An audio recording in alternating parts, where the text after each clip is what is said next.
Welcome back. I did a video a while ago.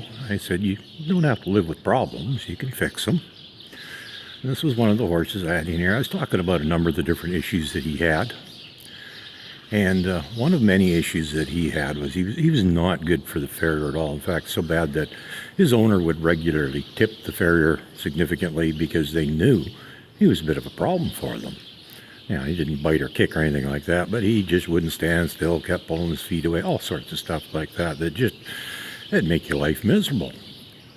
Well, I don't normally trim other people's horses, but it just happened that they couldn't get a farrier, and I had observed his behavior when he was being trimmed, and I thought, you know what, I can kill two birds with one stone here. Their farrier wasn't available. I'll do the trim, and I can train them at the same time. And I have a fairly high standard because, well, honestly, I'm not that great at trimming. I'm not real fast. I actually need a horse that behaves itself and stands still for me. And that was just one of the many things that we worked on with him. And we're actually halfway through doing them. As you can see, there's some filings on the floor. We've got a couple of them done now. We're not finished with them yet. But while I was doing it, he was being really good. And I just thought, you know what? I'm going to talk about this a little more because even though most people don't trim their own horses, it is a major issue for people that do. And, you know, this guy is like 17 years old. For 16 years, he was a nightmare for the farrier. Now, I can trim him, and I'm not that good.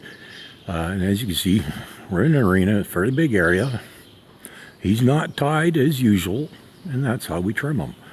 And we've trained him to the point where, he'll stand still for me while I'm trimming him, and we don't have a problem. So, you don't have to live with problems. You can fix them. That was just one of the many things that we've done with this particular horse. Just one more example of how you don't need to put up with problems and live with them. You can fix them. So, and even if it doesn't affect you directly, there's other people. If you have somebody else trimming your horse, be considerate of them. And train your horse so it's good with its feet so that you don't have to put up with problems. Well, your farrier doesn't have to put up with problems then because it can be fixed. Like I said, I'm not the greatest trimmer in the world, but there's the tools. We're in the middle of the job right now. We can do it. And he's not even tied. So that's how easy it is if you take a little bit of time to teach him the right thing. You don't have to live with problems. Have a good day.